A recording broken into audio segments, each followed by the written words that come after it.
Human dignity is the deepest core value of the pro-life movement. Yes? Yes. Yes. Yes. Yes, human dignity. It's why we do whatever it is that we do. I'm sure we have people from pregnancy centers, medical people. I'm sure we have sidewalk counselors. I'm sure we have people that are active in many areas of the pro-life movement. But the thing that gets you up every morning, that makes you walk out the door to go do whatever it is that you do, at the very core of it is your understanding that all humans are created equally with sacred, inalienable rights, that there is an intention and a purpose to every human life on this planet, and that every human being, because they were created with intentionality, they are not a mistake. There is nothing about any person on this planet that is a mistake. And so you recognize that they deserve respect and dignity no matter what. Yes? Yes.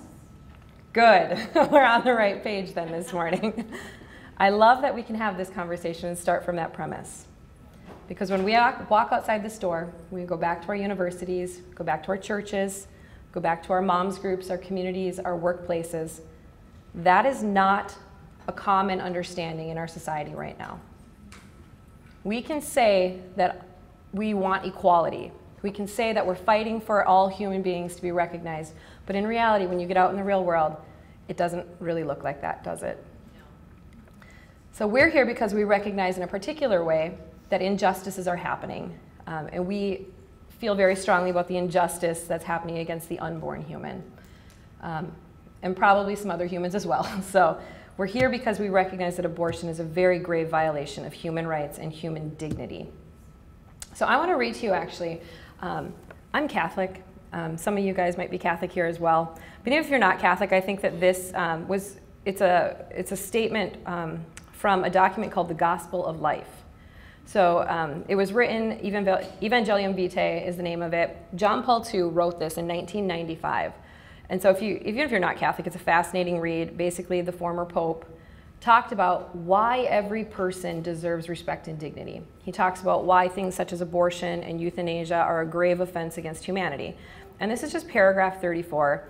And I think this sets a nice tone for what we're going to be discussing a little more deeply today. So, John Paul II said, "Whatever is opposed to life itself, such as any type of murder, genocide, abortion, euthanasia, or willful self-destruction, whatever violates the integrity of the human person, such as mutilation, torments inflicted on mind or body, attempts to coerce the will itself, whatever insults human dignity, such as subhuman living conditions, arbitrary imprisonment, deportation, slavery, prostitution, the selling of human beings, as well as disgraceful working conditions, where human beings are treated as mere tools for profit rather than as free and responsible persons. All these things and others of their like are infamies indeed. They poison human society, but they do more harm to those who practice them than those who suffer from the injury." Can I get an amen? Like, that's the Pope. Like, that is some serious, beautiful insight there. So that's not just anything for the Catholics. That's for, like, humanity right there. It's the recognition that no circumstance, nothing that happens in this world, any situation, any infirmity, a circumstance of birth, you know, whatever status we have, if it's an addiction or if we're being sex trafficked or anything, that our dignity it never goes away. Yes, I'm so glad we can start from there. So this talk, we're going to talk about beyond the baby, human dignity for all persons. But we're going to recognize that we are here at a pro-life women's conference. Those of you here that are working within the pro-life movement recognize that the gravity of abortion, that the human rights injustice, that the dignity, the offense against the dignity of the unborn is of great, great concern. And it's of the greatest of concern, because not only are we devaluing the dignity of the unborn child, we are taking away their humanity through the act of abortion, but the act of abortion itself has also devalued and removed the dignity of the woman. It has said that what her body has created, in cooperation with God, in cooperation with the Creator, that what her body has done is not good. It is not worthy. And so not only is this an offense against the child, this is a grave offense against womanhood. Abortion is an offense against the human dignity of the female person. The man as well, because the man is part of this. He gave something. But at its very core, abortion is an offense against the dignity of the female body. And so we're going to talk a little bit about how we can help women to understand their worth. Because right now, I'm going to just say, I'm a board-certified lactation consultant. I have 6 children of my own. I've previously worked in campus ministry. I worked with a lot of young women on a college campus. And I can tell you unequivocally, women do not know their worth. Women do not understand their bodies. They do not understand how they were created. They do not understand the purpose of their bodies. They do not understand their worth. And so the assault, the violation of the human dignity as it pertains to women is that our bodies, our functions, how we naturally operate, have all been devalued to say that that's not special. There's nothing good about that. There's nothing unique. There's nothing worth respect and honor. Your human dignity is not as a woman. It's just because you're a human. So this is a concept that is maybe hard for people to understand, but we live in what would be termed a male normative culture. Have you ever heard that? Male normative culture? You guys are like, nope, no.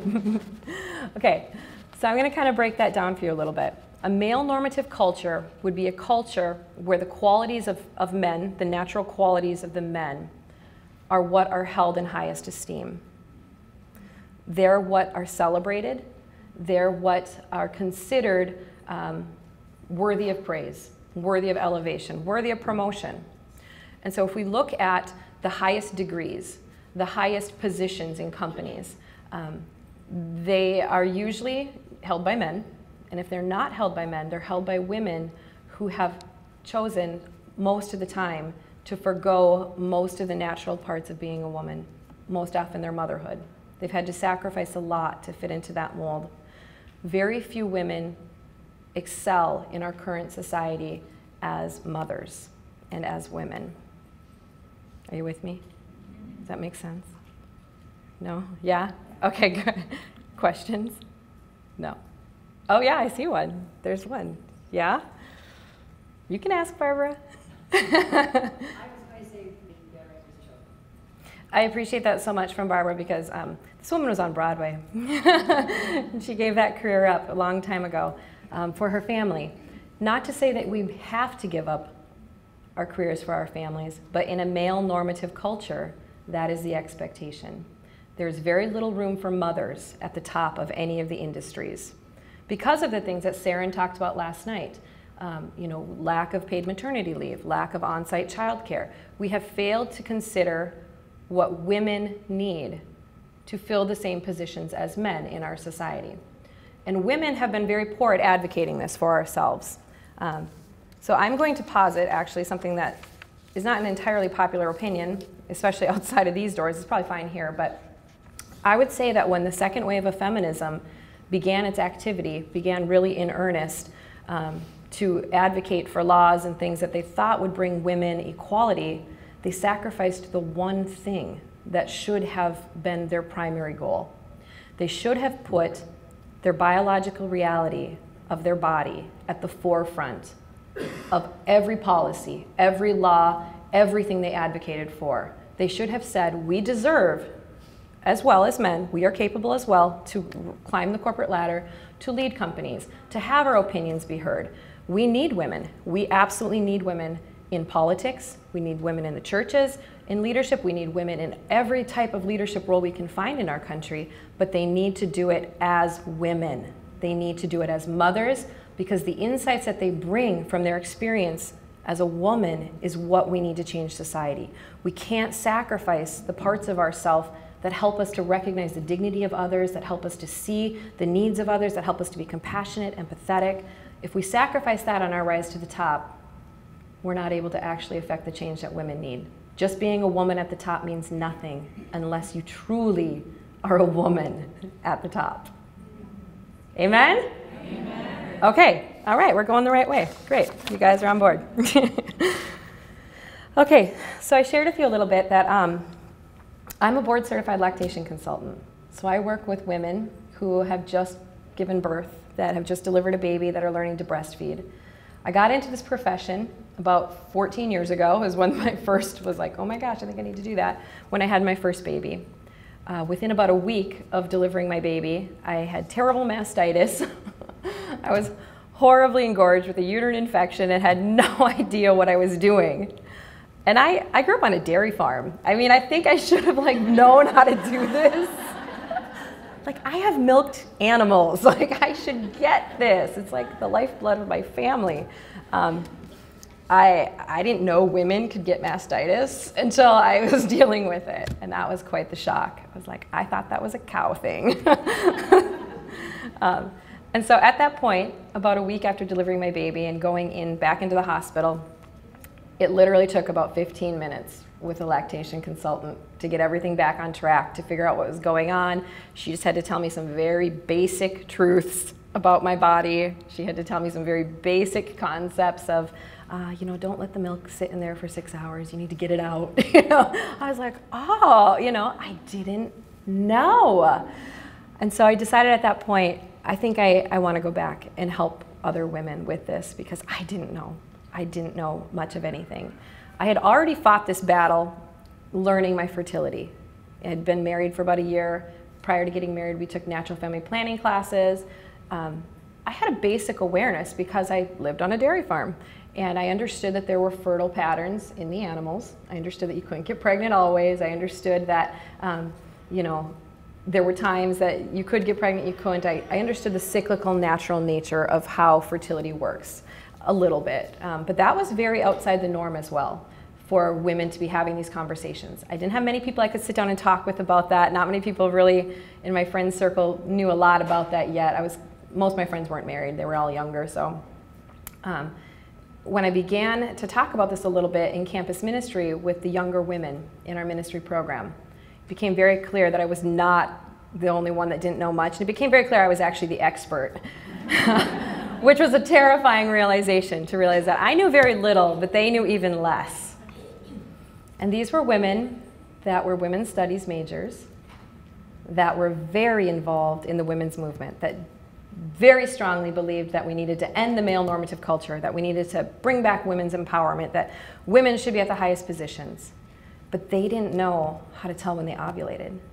And they didn't know that these things would happen in pregnancy. And they didn't know that they'd naturally lactate, or they didn't know anything about anything. They didn't know anything about their womanhood, about their identity, about themselves. And these were girls that cared. They wanted to know. And so this led to a realization and some righteous frustration and anger of, what is going on? Why don't we know these things? Calling health services on campus, like, why aren't you teaching this stuff? And them saying, I don't know what you're talking about. That was about it. This is one of my former college students is actually sitting in the room right here. And she's like, it's all true. It's all true. It's all true. And so at the point where I had a young baby, and I was the only one on campus with a baby. I was walking around campus with my little baby, and that was already quite a scene. People were stopping, and what is a baby doing on campus? It was like I dropped a snake or something, like, that's a baby, it's alive. So as I was walking around campus and realizing just how poorly set up our campus was, I felt compelled to reach out to Feminists for Life, and I got to know that organization a little bit at that time. And we brought, at the time, a Feminists for Life speaker, Sally Wynn, to our campus, and she did what was called a campus outreach. Is that what their program is called? Where they come in and I can't remember it, but it's on their website. They come in and they assess your campus to see how child-friendly is this, how mother-friendly is this campus, and ours failed miserably. It was so bad.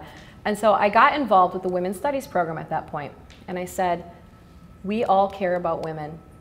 Yeah, we care. And they like, yeah, we care. And so the Women's Studies program and I found a collaboration, and we collaborated on the project of creating lactation rooms on our campus, because I was a breastfeeding mother on this college campus, and I found common ground with them. We were able to agree on a point that Pretty much everything else we disagreed on, but we agreed on the fact that women deserve to have the right to breastfeed on our college campus. And so we established lactation rooms. We're on way back in about 2003, so we were way ahead of the curve of everybody else. That was awesome. But that left a lasting impression on me, that even though we were politically very divided, that we didn't agree on much of anything, that when it came to the issue of abortion, I'm probably praying in front of the clinic when she's going into the clinic. Like, we were really on opposite sides on that issue. We could agree on that what our body was naturally doing in the instance of breastfeeding was really beautiful and deserved respect and understanding. And it began a relationship, and it began a conversation. So fast forward a few years, had another baby, then another baby, then another baby. Quite a few babies, they were pretty closely together. I started attending a group in Duluth, Minnesota. It was a women circling women group, and it was very different political-minded women as well. This group understood that I was at a point of great vulnerability, that I was at a point of, I have a lot of babies in a short period of time, and I'm very stressed out. And these women understood that I wanted every one of my babies. So they never brought up the option of abortion. They never pushed any of that. And what they did is they came around me, and they brought food to me, and they did what was called a blessing way for me. And they brought beautiful gifts that just encouraged me as a mother. And I had that baby at home with a midwife. And it was the most restorative experience for me to have other women come around me and just say, you are good, and what your body is doing is good, and what you are doing deserves to be respected and protected, and we love what you are doing, we love your baby. We disagreed on almost everything outside of the birth room. That left a lasting impression on me. When we lead with the issue of abortion, when we start all of our conversations with how much we disagree on the issue of abortion, we have just handed the losing proposition. They will never engage beyond that issue. Because for some reason, there is a deeply held emotional, psychological, some sort of wound that has attached itself to them that they cannot admit the truth about abortion. However, they can admit the truth about the beauty of breastfeeding. They can admit the truth about the beauty of their fertility. Many of them are coming to respect and honor their fertility. Abortion is going to be coming very soon. When you can understand and respect that the female body was created with great dignity and great purpose and intention, that women have human dignity not because we do what men can do, not because we're equal and we're able to climb the corporate ladder. We have equal human dignity as women because our bodies were created exactly how they're supposed to operate. Our natural fertility, our natural childbearing, our natural breastfeeding, that's a female body. That's what it does when it's fully healthy and optimized. Now, of course, we're going to have variations off of that. We're going to have women whose body's not optimally healthy. The solution is that we put money into research, we put money into medical treatments, we learn what the underlying causes are. We learn to understand when women's bodies aren't functioning properly, and that's what women's health care should be. Women's health care should be caring for a healthy woman's body. It should not be the suppression, the alteration, the destruction of our bodies. Because every time we tell a 13-year-old girl, well, your cycle is irregular, you're only getting your period every, 8 months, which is normal for a 13-year-old girl. That's totally normal. When we tell her, well, your cycle's not regular, we're going to put you on this artificial hormone to make your body do this certain thing, and we fail to explain to her that what her body was doing was good and healthy, she just internalized something is wrong with me. God didn't know what he was doing, or I'm just broken, I'm a lemon, something's not right. I know that young women are internalizing this. They do believe that something is wrong with their bodies. I have worked with a couple of friends as doula. I've served as a doula. I've been present in the birth room for friends. And I have seen the doubt on their face when they go into childbirth. I have seen the fear. They do not believe that they are capable of giving birth. They do not think that their body will do what it was meant to do. And then we fast forward past the birth and into their breastfeeding experience, and they are convinced that something is wrong with their breasts. They won't work. They're too small. I could never breastfeed. My mom couldn't breastfeed. My mom didn't try. My grandma didn't try. No, that's gross. That's weird. They think that it's wrong, that it's gross, that it's disgusting. Even after 30 years, our government for the last 30 years has put tremendous funding into the promotion of breastfeeding. Even after 30 years, of government funding promoting the health, the breast is best, we still only have about 70% of women in our country that ever attempt. About 70% of women will attempt it. That lasts for the first few weeks. At about 6 weeks, the duration of breastfeeding has dropped off significantly to about 45%. Very few women actually make it to the 1-year mark, which is recommended for breastfeeding. Even less make it to the 2-year mark, which is recommended by the World Health Organization for breastfeeding. Because our world doesn't make room for it. It doesn't make room for the female body. It doesn't make room for motherhood. If we are going to fight for human dignity for all persons, we need to start with the women who are raising all persons. When our mothers understand and believe in their own human dignity, and they can pass that on to their children, we're going to see our world changing. We're going to see dignity being passed on to every other person. Yeah? Amen. Okay, do we have any questions at this point?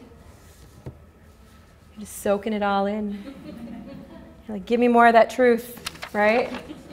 There's a question.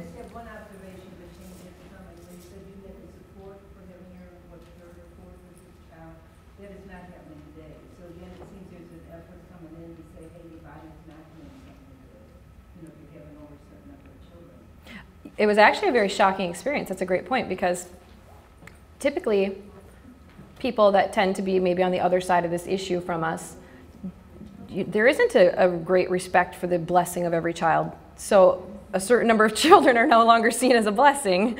They're seen as, oh my gosh, that's why would God do that to you? And so that was an interesting observation at that point, because these women, they knew that I wanted this child, and that was enough for them. Like, they respected me, that I loved this baby, and they came around me like just no conditions. And so even though they were very different, they understood that the sacredness of childbirth. They understood the vulnerability of that moment, and they held me up in many ways. It was really beautiful.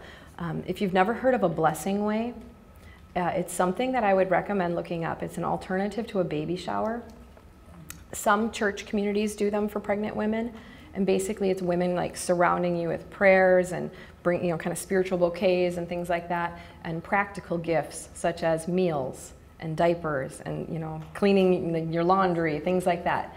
And a blessing way it's just a day where you basically pamper the mother. Like, they had like foot massages and like lotion, and they like just totally pampered me, and every one of them brought a unique bead. Like, they each brought a little bead that they picked out from the bead store. And they went around and they put it on it and they strung it into a necklace. And this is your birth necklace. You wear this necklace when you deliver your baby. And every one of them tells you, as they put the bead on there, I'm praying for this for you.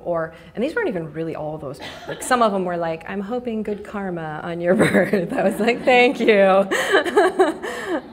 So we were very different. Blessing way. Yeah. These tend to be more common in like a secular birth community where you have doulas and midwives. It's a little more common in like maybe the midwifery model of care where you have a home birth, where when you go into labor, someone brings you your birth necklace, and it's a very empowering thing though. And it helps you to realize that there are many women who have gone before you, and many other women have experienced this, and they've survived, and they've seen the blessing of it, and you're not gonna die, you'll be okay. So it was comforting in that way for me, yeah. Okay, so we're going to keep moving on here a little bit.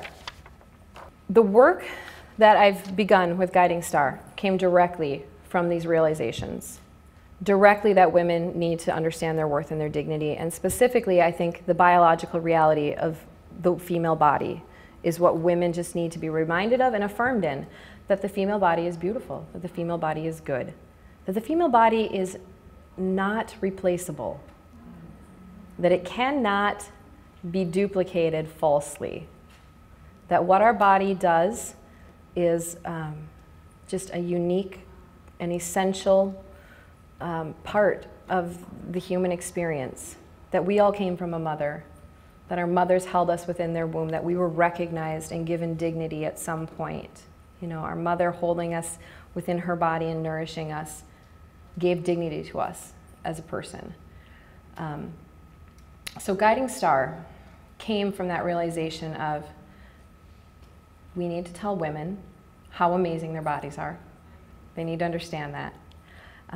So I went back, I did the lactation consulting thing, became a lactation consultant, and I see that as one of the greatest honors in my life, honestly, is that when women welcome me into their birth space, that very vulnerable time after they've delivered a baby, that sacred moment where they're looking at their child and learning their child and checking them out to make sure everything's there and what their child, they're just looking at every part of them.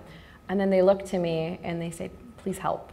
And I'm just like, every time, like, oh my gosh, I'm so not worthy of this moment. Like, you allowed me into this moment. I thank you for letting me see this, because I cry almost every time. I'm like, oh, it's such a beautiful baby.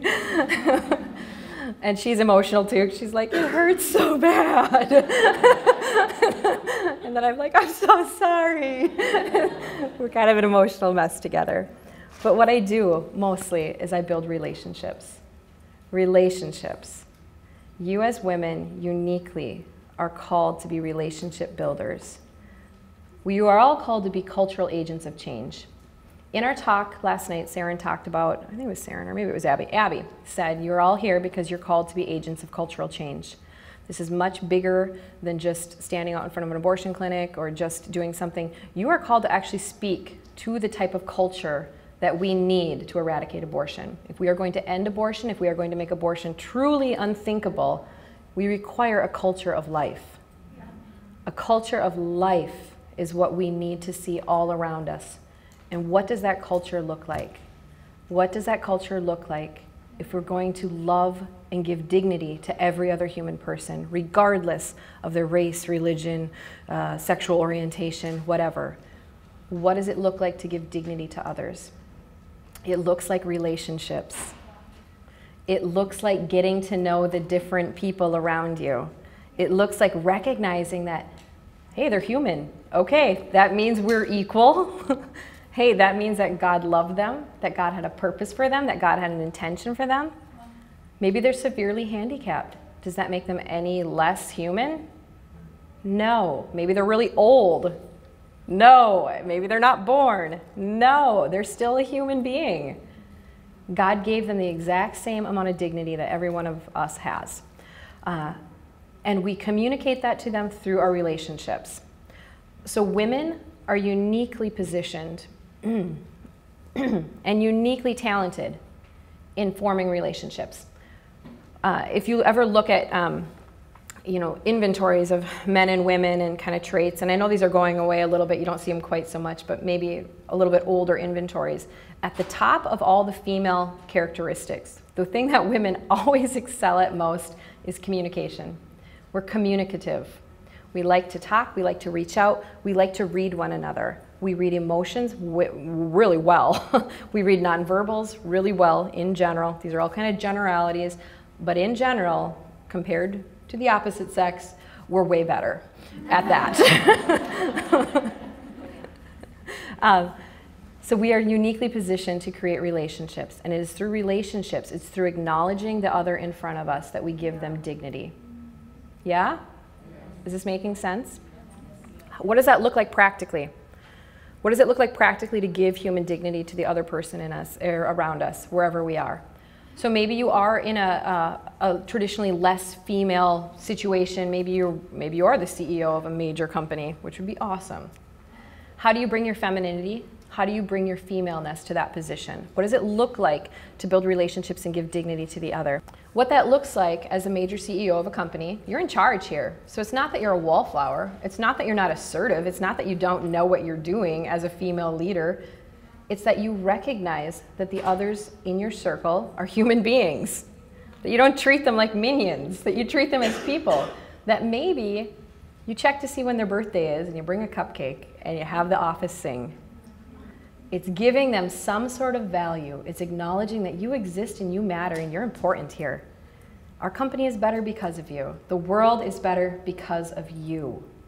That's what relationship says. I'm willing to invest my time, my energy, my effort in you because you matter as a human being. That's relationship. You are all uniquely positioned to be relationship builders, to be agents of cultural change, to reach across the aisle, to see the people who think very differently from you, and to tell them, you're worthy of my attention. You're worthy of my eye contact. You're worthy of my smile, my 15 minutes on the way to work at the bus stop. I'm going to put my phone down and I'm going to look at you. I'm not going to take a picture of you and then tweet it. like, check out this weird guy. Instead, you're going to be like, you're a weird guy. Nice to meet you, you know? Engage, if appropriate, within the bounds of safety, of course. But acknowledging people. That's what motherhood is. It's acknowledging that the people exist. And our world is hurting for mothers. We see women going to the abortion clinic every day. How many of you here are sidewalk counselors? How many of you actually stand on the sidewalk? It's heartbreaking. It's heartbreaking to watch them walk in, isn't it? They don't know anything about their dignity of their body. They don't know how special it was. And they are terrified of the one thing that we need from them, which is their motherhood. Maybe you won't ever be called to be a physical mother. There are a lot of women in this world who will never physically mother children. I was talking with the Sisters of Life yesterday at their booth. They're awesome. They're really cool. They're never going to physically mother children. But one of my absolute favorite saints and icons, her name was Mother Teresa. She mothered millions of children. Well, I think close to millions. Lots of thousands at least, hopefully millions.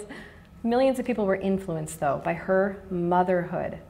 And so while our bodies are very physically important to remind us that we were made for relationship, that we were made for others, our bodies remind us of that truth. We know that to be true if we look at a female body. It welcomes another into itself physically, it protects another physically within it, and then it nourishes another at the breast. We were made for relationship. But even if we never physically host another body in that way, even if we never physically mother, the clues of our body remind us that we are made for relationship, we are made to give dignity to those around us, we are made to recognize and proclaim the human dignity of all people by just saying, you matter. You're here, and I'm glad you are here.